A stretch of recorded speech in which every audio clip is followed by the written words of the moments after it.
Good morning. Thanks for coming.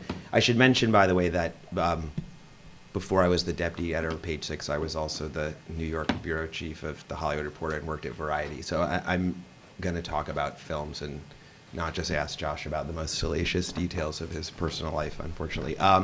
Anyway, maybe later. Well, I'll let you do that because at the end, Q&A afterwards. Yeah, at the end we'll open it up to a Q&A. But thanks for coming. If you don't know about, you may probably do, but if you don't know about Josh, I'll just tell you a little bit about him. Josh, through his company Submarine, is really the foremost seller of documentaries in the indie film world, and is also a producer of films and doesn't just sell documentaries. He's been involved with films including Tiny Furniture, The Cove, which won an Oscar, as you know, Food Inc., Valentino, Project Nim, Spellbound, Super Size Me, Control Room, and I could go on and on. He and his partner Dan Braun also have a comic book company called Eerie and Creepy, and just signed or announced a deal at Comic-Con that they're developing a project with Chris Columbus and are doing other comic book projects for Hollywood. So, in any event, hello, Josh. So can you tell us a little bit about how do you choose projects? I mean, how many submissions do you get typically, and how do you choose to get involved with things, and what stage do you prefer to get involved with a project?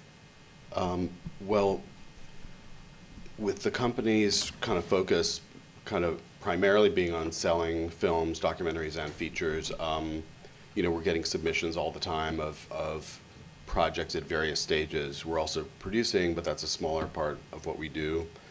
So when projects come in, we'll kind of evaluate what state they're in. If it's right before a festival like Sundance or Toronto or Cannes or something very substantial, then we're probably primarily looking for finished films or a rough cut or a fine cut or a film that's about to go to that festival. If we get in, so that's probably the thing that we most are going to be focused on and paying attention to, and trying to figure out which films we want to bring to those bigger festivals. But outside of the schedule of any given year, outside of those primary those are the places where we sell the films that we represent in the greatest volume, and strategically, those are the places where the films kind of get the most attention. So outside of a festival, we're always getting submissions, and it can be, trailer, it can be a rough cut, it can be an assembly, it can occasionally even be sort of a written pitch. We generally don't ever acquire anything on a written pitch basis, but we have taken on projects to represent and occasionally to help find financing for at a very early stage. But usually something has been shot, like a 5-minute demo reel, or just something that gives a sense of the story, the characters, what the filmmaking style is, how it looks, just something that gives us the sense like there's really something there.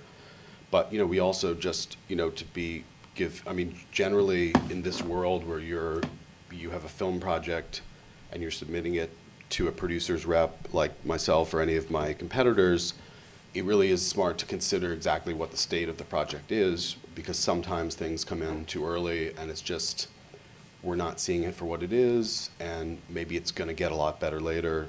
So as you move forward and you figure out where you are, it's always good to have friends and family, maybe colleagues in the industry, or just anyone who have sort of fresh eyes and you trust their opinion, to kind of really figure out exactly what you have and figure out the best time to really submit something. Because sometimes it can be off to submit something too early. And what do you think is sort of, in terms of trends, what kind of documentaries do you see as kind of working now, and how do you ascertain that when you're looking at a project? Will it fit into? Do you look for whether something will fit into a category of something that is sellable, and how do you ascertain that? It's largely, in some respects, it's largely just my own instinct of what I feel like my tastes and what I gravitate towards is, some combination of, it's not like I don't feel like I'm looking for something that's wildly out of the norm, or, I feel like I'm responding personally to something that maybe has, and hopefully I think it's the same again with other people that do what I do. You're sort of evaluating the commercial potential. You're also evaluating how you feel about the film. There are films that I've taken on that I wasn't sure 100% how much I could sell a film for, but that I knew I could sell it, and that I knew if I responded this positively, everyone or at least one buyer will respond in the same way. And like a great example is this film Bombay Beach that was at Tribeca this year, which I just absolutely loved. I mean, it was impressionistic, it was beautiful, it was an amazing story. It didn't scream, huge commercial potential necessarily, except by virtue of the fact that it's a great film. And sometimes that is enough. I mean, it's kind of amazing how, the market determines to some extent, like what's gonna work, but also I think you can fall back occasionally on like quality and greatness. And I think that film was a great example of something that just worked on a purely like satisfying creative level and storytelling and character. So we took that on and we ended up selling it. It won an award at Tribeca. But then on the other side of things, there are like the bigger sort of films that sort of have an obvious, we worked on a film about the sort of fashion icon, first editor of Vogue that sort of turned around how people perceive modern fashion in the 60s, Diana Vreeland. That premiered in Telluride and played in Venice as well, and we sold it out of Toronto last week. And that kind of thing, when that comes in, we're sort of looking for, okay, it's a personality, it's someone that maybe has a pre-existing brand where people know who that person is, they maybe have a fan base of some kind, even if it's not like Deanna Vreeland has fans exactly, but people like respect her and know who she is. But then the film has to be great, and that film was great. So it sort of like is a portrait of a character that maybe isn't, in a way it's like she was the prototype for Anna Wintour, and everyone knows Anna Wintour right now, and that film's September issue, which we didn't work on, but that was like a really successful documentary, and obviously that has built-in qualities that make it marketable. And this has similar things, but just sort of, it's a different thing. It almost has to be like not a better film, but a film that works on every level, so that it doesn't matter that you know or don't know who Diana Vreeland is. And you also worked on Valentino as well. So I mean, fashion it seems to be sort of a subject matter that's working right now in the Well, we worked on the Bill Cunningham film, and that was there's a case study I think today actually. That was a great example of a film where, they'll probably talk about it on the panel, but it's every distributor more or less had the same response, which is this film is amazing, it's so great, it's really too bad that we can't buy it because we just don't know for sure that people are going to go to see this movie outside of New York City. Everyone sort of knew that, Bill Cunningham being connected to the New York Times and having sort of this, profile in New York City, it would probably work here. But the company that bought it, Zeitgeist, in a way they took a risk. Their feeling was similar to other distributors, which is, we love it, we want to be involved in it, we're not quite sure what's going to happen with it, but they kind of took the risk and it paid off in a big way. That was a huge success. So there are, sort of the template of certain kinds of docs, like Valentino, September issue, Bill Cunningham, this Diana Vreeland. It's like a certain kind of genre. It's a big fashion doc that's like really beautifully done and captures a great sort of iconic character. And then there are other films like Food Inc. and another one we just sold yesterday called Last Call at the Oasis, which are sort of big high-end environmental films these are films from Participant, which is a company that we work with, and we represent their documentary films. And they have, in a certain way, I think they know what to do with these films to make them work in the marketplace, like Inconvenient Truth, Food Inc., Waiting for Superman, and then this new one. So obviously for, up-and-coming documentary filmmakers who don't have giant budgets, there's the question of, we see films that come in, like there was a great film called Windfall that was in Toronto last year, a director named Laura Israel, and it just sort of came out of left field. It wasn't a big budget film, but it was a great story, great characters. So I'll take on a film that I love, that I know that I can sell, or just instinctively feel I can sell, but I feel like I have to know a little bit how it fits into the marketplace. And what are some of the, you mentioned fashion, sort of ecological, environmental films. I mean, what are the messages that you're getting from sellers and the marketplace about what they're looking for? What do they want as opposed to, I mean, things that you think you can sell, but are you getting some overriding messages like I mean, the festivals? sort of like great personality that has like the Joan Rivers film that we sold. You know, the Bill Cunningham is not as well known, but they're like these capture a great sort of larger than life personality.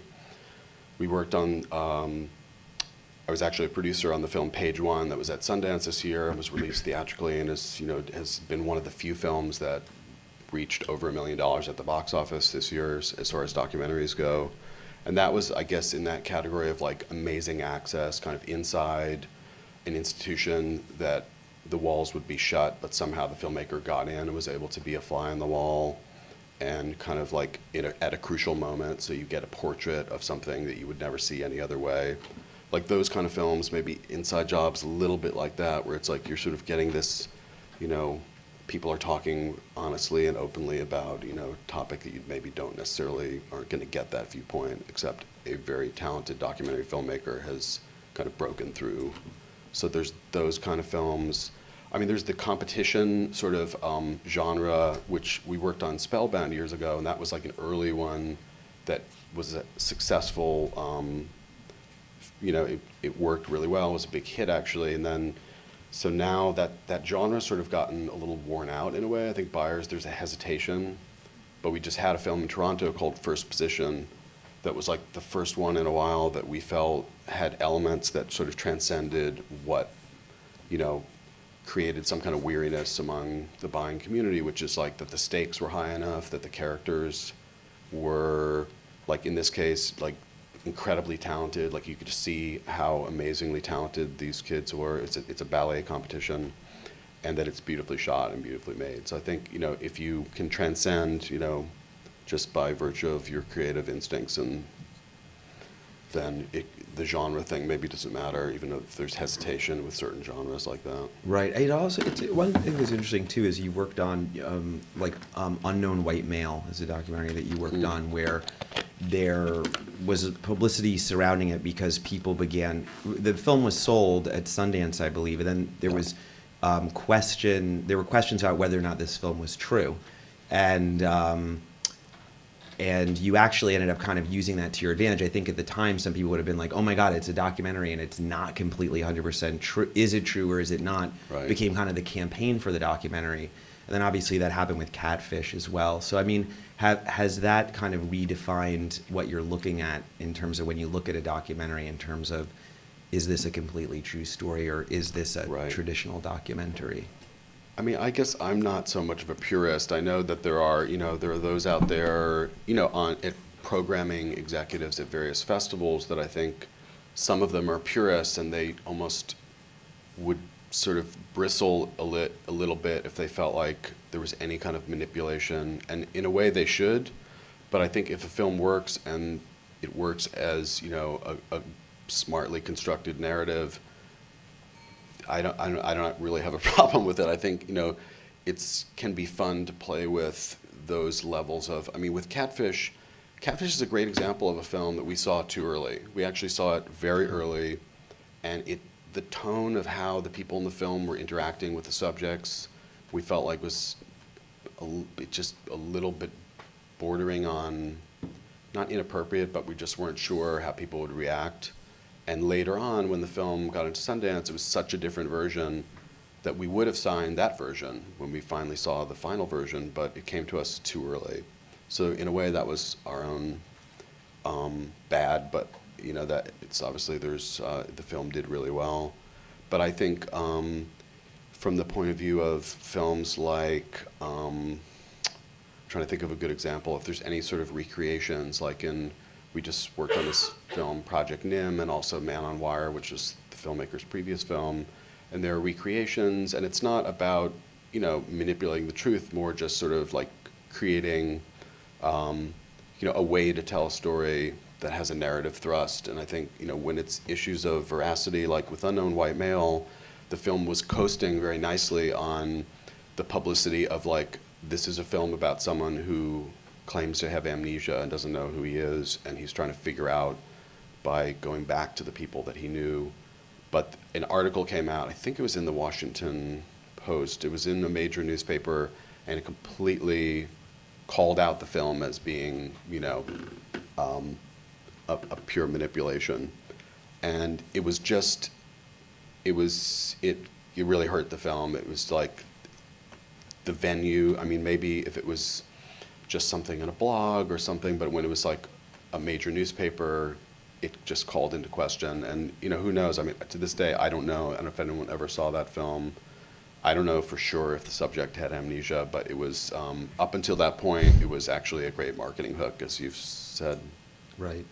And one thing that you were talking about, actually, before we came out that I thought was really interesting was the marketplace is obviously, it's much more diffuse and complex now in terms of the outlets that one can sell to with on demand and, as the marketplace is splintered. But you were actually saying that can be an advantage to filmmakers in terms of selling rights. It can. I mean, it's interesting. I think anyone, who's planning to make a documentary or feature and is kind of aware at all of, distribution and what's out there would know that obviously you can watch a movie on Hulu, you can order a movie on iTunes, you can watch a movie on Netflix. I mean, there are a lot of options to consume a film that you want to watch or the film that you eventually end up making. But, when we're representing, anyone who's selling films, we're representing a film, we're always kind of saying, in this relationship with a filmmaker, which is a collaborative relationship where you're signing a movie and you're saying, I believe in this film, but you're also saying, these are the range of possibilities. And I think it's important for filmmakers to know that, I'm always going to be trying to get the best possible deal. The way that our relationship with a seller and, the filmmaker they represent is traditionally that we're working on a percentage basis. And so we're going to be getting a percentage of what you get. So we're incentivized to get you the best possible deal. But within that world of every possibility, there's a range. And obviously sometimes it's go to Sundance, have a bidding war, stay up till 5 a.m, pop the champagne and start doing, repeat an hour later with another film. But it doesn't always happen that way. Sometimes it's clear that a film has great potential for television perhaps, but not for theatrical. So I think it's like this relationship of working with filmmakers to sell their films, it's just like ongoing and it evolves as the film premieres and you get reaction, and sometimes you have to go in knowing that it could be a very good TV deal but not a theatrical deal. It could be an all rights bidding war all night, but it could also be that television channels are hesitant. I mean, it's not always easy, and sometimes it takes a long time. So, but getting back to the original point, I think sometimes we've actually had a greater success in kind of carving up the rights, and it can be a very time-consuming and convoluted process to paper and negotiate every one of those deals. So you could potentially, if you really get into the minutia of it, you could do a Netflix deal directly on occasion. Then you could do a separate DVD deal just straight for DVD. You could do a direct deal with Hulu. You probably want your iTunes to go with the DVD company. Then you could do a separate TV deal. Then you could either potentially do your own theatrical release or hire a service company, because once you start splitting up those rights, any theatrical company is going to essentially want all of those rights, all those ancillary rights. So if you're kind of splitting them up, but this is definitely something that you don't necessarily want to do. Sometimes you do it because you just look at the numbers. We had a film called Being Elmo that's coming out, actually, that our company is involved in helping with the theatrical release, which is not something we generally do. But because we went to Sundance, we got a sense of what the offers were. The all rights offers were all kind of in what I would describe as a fair range, and probably a range that most filmmakers would be pretty happy with. But we did enough research and exploration to other possibilities that we realized that if we did a TV deal separately, we did a separate Netflix deal, and did a separate DVD deal, the money coming back to the filmmakers was literally 3 times as much. So at that point, there was no question. It was sort of like, then our primarily, the one obstacle we have left is, how do we do a theatrical release that satisfies the terms of these other players, particularly Netflix and the DVD company, who have entered into deals with us that are contingent on the film having a certain level of a theatrical release. So that kind of minutia can be like, the devil's always in the details, and every one of those deals, which all the discussions started in February, they're all still being worked out. It takes months and months. It's more complicated than usual because the Netflix deal is a sort of out-of-the-box, different kind of deal than they usually do. They generally don't do direct deals with filmmakers, and they will do direct deals with reps on occasion. With something like Being Elmo, the element was like, Elmo is like this character that everyone knows, so they had the feeling like this is enough of a brand name that it's worth it for them to do a direct deal. So, it's as you embark on making films and kind of thinking about what you're going to end up with, these are all things to be aware of, because, you may end up, filmmakers in this room may end up, creating a film that will be the subject of a bidding war at a late night bidding war at a film festival, but it may not. So you have to just be prepared for every possibility. And what about remake rights for films? That's something that you've dealt with as well, right? Yeah, actually, that's a great area. I mean, it's complicated, but we sold recently the remake rights to a documentary called Of All the Things. We sold it to Warner Brothers as a sort of comedy vehicle for Steve Carell, and that was it was an interesting case only because the film really had a hard time doing a deal. In fact, the film itself is still not sold because the film is about a composer who wrote all these huge hit songs. One of which is "We Built This City," which was named the worst song of all time, I think. But even the worst song of all time has incredibly high clearance costs. So that film it's been a challenge, but it's funny, the remake deal created a lot of interest in the film that, prior to that. So that was part of our strategy, was to get the remake deal done and then announce it, and then it's sort of leading towards a possible deal. But it's, when you're a documentary filmmaker and you have a relationship with a subject, and if the subject is interesting enough, or if the story that you've told in your film is interesting enough, then it could be the template for like a narrative adaptation for a Hollywood feature. It could also be theoretically, like we recently sold the TV series rights to 2 different documentaries, and one of them was turned into a series that was on Planet Green called Boomtown, and the other one was a pilot that was done with A&E that didn't end up going to series. But these are other areas that, obviously it's hard to, to sustain yourself as a documentary filmmaker, but in this world of nonfiction, there's television, and theoretically you could be doing TV series or selling the rights as another way to bring in revenue to your bank account.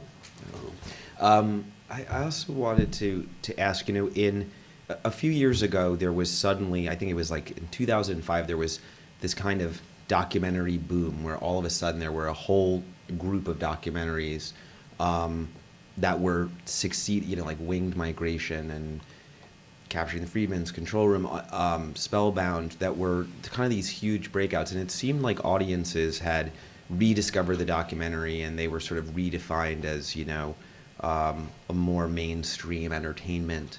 That seems, I mean, there are still things that break out. They tend to be driven by the personalities behind them, like a Michael Moore or Morgan Spurlock. But what happened there? I mean, why did that boom happen, and why did that trend not seem to continue on the level at which those films were working in general? That's an interesting question, because I think it's a cycle, and I think what led up to that first kind of big explosion of 6 or 7 films like Super Size Me and Spellbound and Winged Migration, and I think it was partly just the rise of reality television, and just the idea that people's lives were just as interesting. So there was this build up to once a great film came out. I don't know if the first one was Spellbound, but it was one of the early ones where there's a word of mouth thing. People were saying, you can't believe what you're seeing, how this incredible suspenseful narrative of these kids. And So I think they built upon each other. And then it sort of within the business community, it was sort of like, wait a minute, you mean so I can, buy this film maybe for like half as much as I would buy, a film with, I don't know, Demi Moore and Ashton Kutcher or whoever. I mean, just, some big narrative film with big stars in it. Often documentaries don't sell for as much, although I always try to, change that myself. But so I think at that time, there's all these films making money. It kind of came to a crescendo. There was actually a film that we sold that I think unfortunately was, I think that the way I look at it is that we did our job. We sold it for a huge amount of money. It was called My Kid Could Paint That. And then it just didn't work in the marketplace. So the distributor kind of said, well, we're going to pull back on these feature documentaries because this was kind of didn't work. And other distributors kind of had similar, like looked at that and said, that's a cautionary tale. You start spending millions of dollars to acquire the rights to a film, late night bidding war situation. And then there's like, not buyer's remorse exactly, but just looking back and saying, and then there was this sort of, I don't know, like a trough of a period of time when we went to Toronto in 2008 and the buyers literally said, if you have documentaries, like that's not part of our business plan right now. And it was really tough, but it was interesting because that was a year, because we always go to festivals with a combination of documentaries and features. We worked on Winter's Bone and Tiny Furniture, and like we do less features, but we do them consistently. And that year we only went with documentaries. So it was sort of like, let's see, no one wants to see our movies, but we'll find something else to do. Actually, what happened was, though, the films were Valentino, Witch Hunt, Food Inc., and Soul Power. And every one of them found success on some level in the marketplace, at least in terms of sales. Like all these companies said, we're not looking for documentaries. But, it's like a reflexive thing. You say, Hollywood says, oh, well, horror movies aren't working for a period of time. Then all of a sudden everyone wants horror movies. And I think what it came back down to in that instance was the films were great. A company that said we're not buying documentaries saw, Food Inc. and ended up buying it. And it was hugely successful. Food Inc. was one of the higher grossing documentaries ever. And it's still, just being sold all the time on Amazon and Netflix and all that. So that was sort of like the downside. And now, this year, last year our biggest hit movie was Winter's Bone, which was hugely successful. But this year there aren't any features that I put in that category. It's Buck, and it's Cave of Forgotten Dreams, and it's Page One, and those are the films, like the few films that have made over $1 million at the box office, with Buck and Cave of Forgotten Dreams being among the top grossing independent films of the whole year. So I think there is a cycle moving back.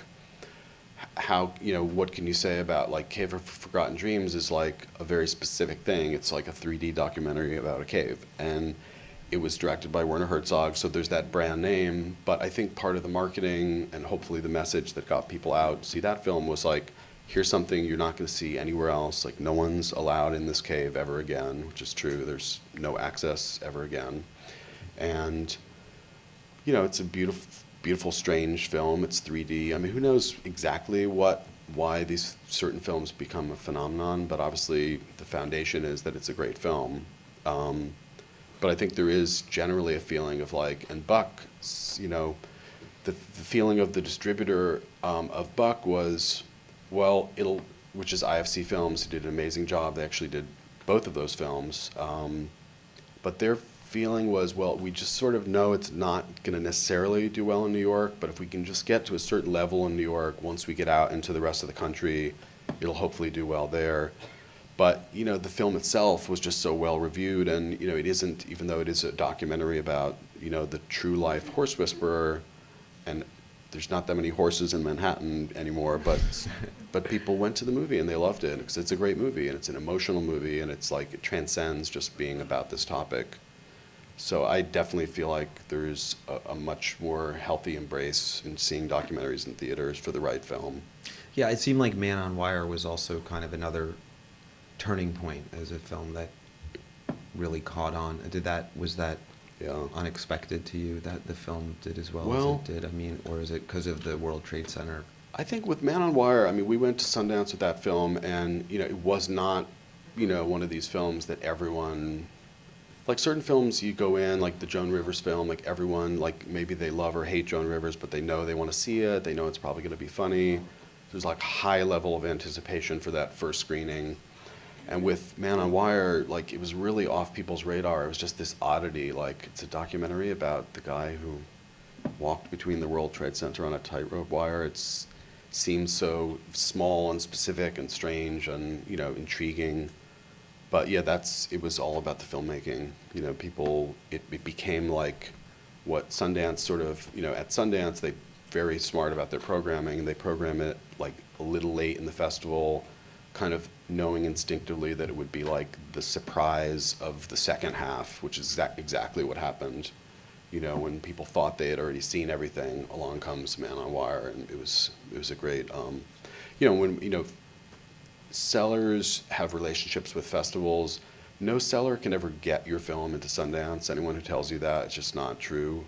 But we have a relationship ongoing.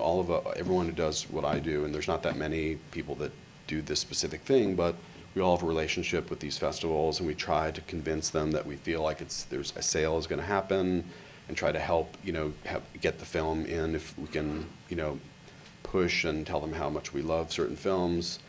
And then also try to figure out, like, where once you get in, if you have a bad time slot, it's like you've gotten so far, you're suddenly in a great festival, and then you have the wrong time slot, and then so we also work everything is about, like, making sure that by the time you get to that screening, buyers are seeing the film, hopefully all of them are in the same room. It's like a fragile ecosystem to get to the result of a giant deal. And your company is a little bit different, though, in that agencies which are now repping films at festivals, their attentions are divided because they also have clients at the festival and they have other things. Can you talk a little bit about that? I mean, you guys, you're not a management company and you don't have those. You're really just selling films. Yeah, that's a good point. I mean, it's true that our company is definitely focused on selling pretty much purely. Other companies do have other agenda. I mean, there's positives and negatives to that. If you're with a big agency, they may have big stars that they have to kind of like, handle, and they may have a lot of films that are coming from clients who they have to represent whether or not they like them or not. But also they have a lot of, influence and power in the industry, so it can be, certain films are just destined to be handled by agencies, and other films end up with us for various reasons. It's interesting, like it's very competitive to sign a movie that, for any film that's available, that has a good cast in it, or just is obviously marketable. There's going to be a huge amount of competition to sign that film. But agencies often get in very early because they'll help package the films with their talent, and then they'll sign the rights to them. And that's not always the best thing for you, because obviously they're signing it before they've seen the film. If they end up not liking it, or if there's not a fit between you and the people representing the film, you can find yourself in a kind of difficult situation, because you have a great, if you're doing a feature, if you have a great star and it makes the film marketable, but the people who are handling it have other big stars that they're handling, and maybe the film isn't the top priority. But look, it's like these are high-class problems. Right. Well, they also, I guess, may have sort of much larger slates. So it's like if they're going into a festival and they have 15 movies to look after, Yes, it's true. I mean, it's smart to look at, when you're trying to sign a rep, ask how many films they're representing, get a sense of what their history is. We sort of know what our capacity is. So at different festivals, like Toronto, we just came back from, and we had 5 films. And that was like the typical number for us in Toronto. One year we had 4, another year we had 6, but it's generally, at Sundance we can have as many as like 9 movies, maybe 10, because we just know that's a capacity we can handle, and we scale up and bring a larger team to handle. And I think it's true also for the agencies, but look, it's like if you have the choice of picking an agency or, a more boutique company like ours, then that's great. You should, it's good to, you want to go with what you feel is right for the film. But regardless of that, you should still pick us first. So we can open it up to a Q&A if anyone has questions in the audience. Yes. Hi. Thank you very much. That was a truly lovely and generous presentation. Thank Really you. appreciate what you've done. I have actually a couple of questions that are rather specific based on what you've said. You spoke about Bombay Beach. There is now another documentary that's around the same subject, basically, that's flushing itself for a Oscars consideration, called Darwin.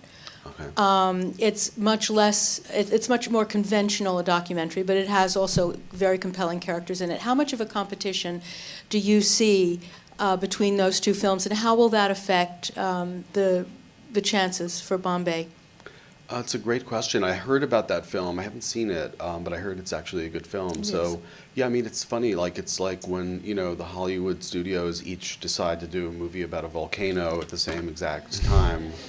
But on the documentaries, sometimes it's kind of you have to throw your chips on. If you find a great character and you follow them for 2 years, and then suddenly you realize someone else is doing a documentary on sort of a similar character or a similar story, it can be really hard to deal with. I mean, I think that, I don't know, it's hard to say. Maybe those things will unfortunately cancel each other out a little bit, although having not seen Darwin, I think Bombay Beach actually has a shot, but I don't know. I guess I'd have to see that one first to really give you an opinion, but I think it probably isn't good for either one of them necessarily. I think depending on what infrastructure is behind each of the films. We sold Bombay Beach to, I don't know if it's ever been announced. I don't know if we're supposed to say this, but we sold it to Focus, actually. And so they are a pretty, big company, and but they're not necessarily going to be looking to actively lobby for the film to be nominated for, Best Documentary Oscar consideration. So to some extent, the film has to sort of stand on its own. But once the short list comes out, then that's where, if they both were on the short list, it would be surprising. So that's where I think you'd know the answer. Yeah. Also, you spoke about My Kid Could Paint That not doing well after a huge sale. Yeah. My question is, how does that then affect the career of Amir? Is he then facing a bigger challenge in marketing his next films? I mean, he's been very successful in the marketing of his Right. films, but he's a great filmmaker. Well, but we worked with him on his film, The Tillman Story, and that was a film that we sold to the Weinstein Company, and they honestly did a really good job, and they were great, great distributor for the film. They were really passionate, and I don't think the success or failure in the marketplace of My Kid Could Paint That affected their interest in the film. Like going back to when the film was commissioned, The Tillman Story was commissioned by A&E Indie Films, and they believed in Amir as a filmmaker, and we brought them on board as part of the sale with My Kid Could Paint That. So there was a relationship there, and I think you have to look at these things as sometimes it's just hard to know why a film doesn't perform in the marketplace. It was about something that we thought would be hugely appealing. I thought it was a very good film. It could have been the marketing wasn't right, but maybe it wasn't that. Maybe it's just like a zeitgeist thing where just this moment in time, people didn't want to see that particular story. So it's hard to say. I don't think it really affected Amir's ability to keep working. Yes. Can you tell us a little bit more about DVD companies and the deals that Netflix makes?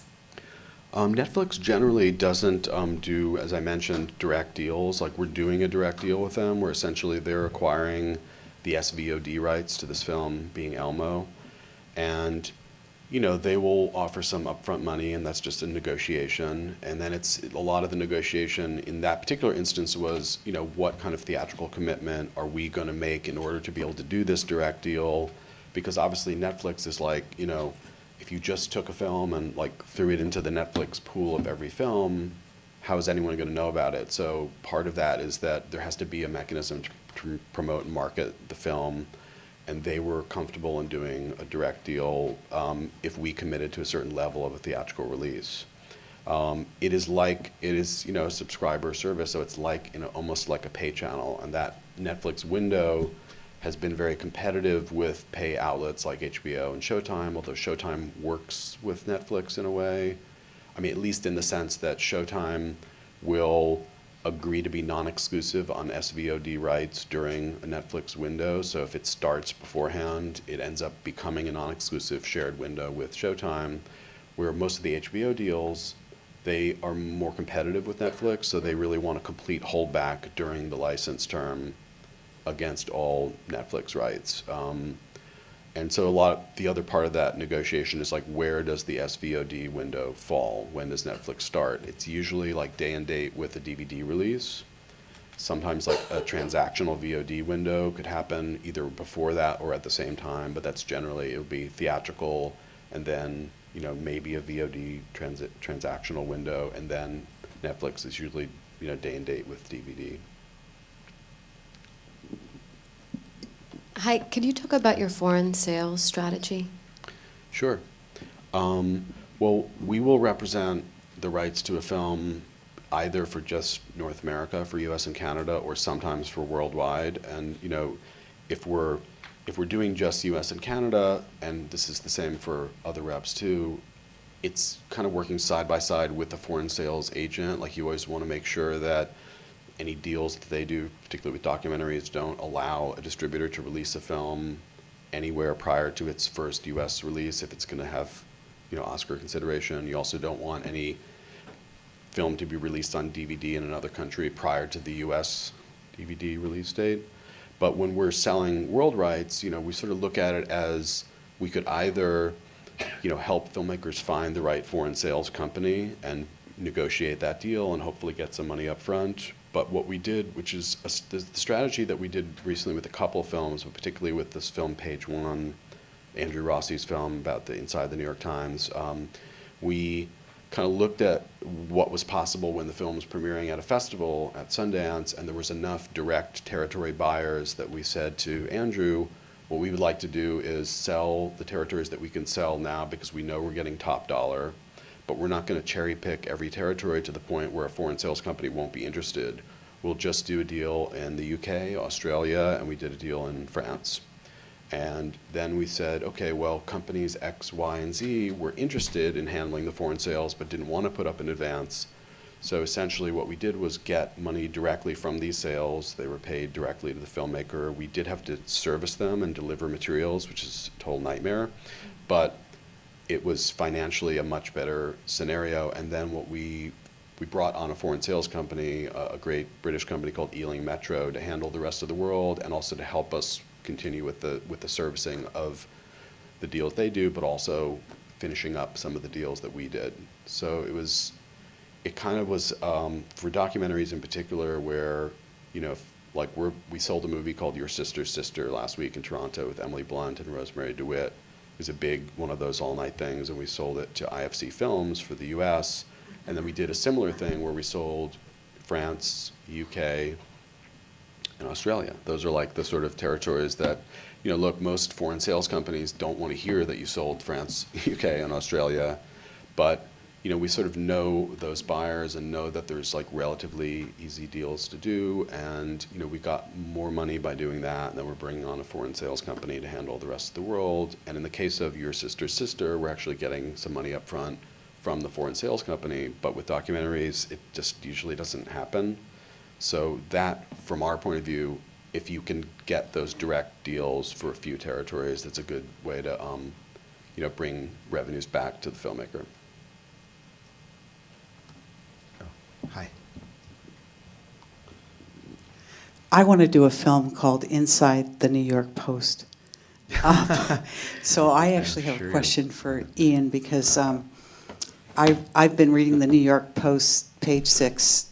My kids growing up watched me read it every single morning, and then my son was at a large agency, and he was on the desk of the vice president and told me, Mom, every single agent in Hollywood reads page 6. The first thing they do, they punch it up. So my question is, obviously, it's very powerful to spread the buzz by getting something in the column. And I wondered if you could give us some advice as filmmakers. Oh, sure. Yeah, I think that's true. I mean, to be honest, as I mentioned, my background was working at the trades and covering independent film. And actually, since I've been at Page Six, I have actually been looking to try and bring some more kind of indie film stuff into the page, because it's a really exciting area. There are lots of cool projects going on. I think sometimes people think that the type of thing that we'd be looking for is it has to be sort of a huge announcement or a huge name, but since we do like kind of quirky, fun New York stories. There was a film recently that one of the Jareckis is shooting in New York, and like they got Graydon Carter to do a cameo in the film for a day or whatever. So that's a story that if you probably gave it to Nikki Fink or the trades, it's not going to resonate. But for Page Six, that's a great story. Graydon Carter's playing a hedge fund guy for a day with Richard Gere. So we are looking for those types of things, and I think that now, because of the blogs and because there's so many more places that you can go to, and I think particularly for Page Six, a lot of Hollywood people read it and a lot of New York people read it. So I definitely would encourage you to come to me with any stories. Absolutely. All right. I think that's all the time we have. Unfortunately, now we all are going to have "We Built This City" stuck in our heads after this, which I have. But thank you very much, Josh. And thanks Welcome. everyone for coming. Thanks for coming. Thanks.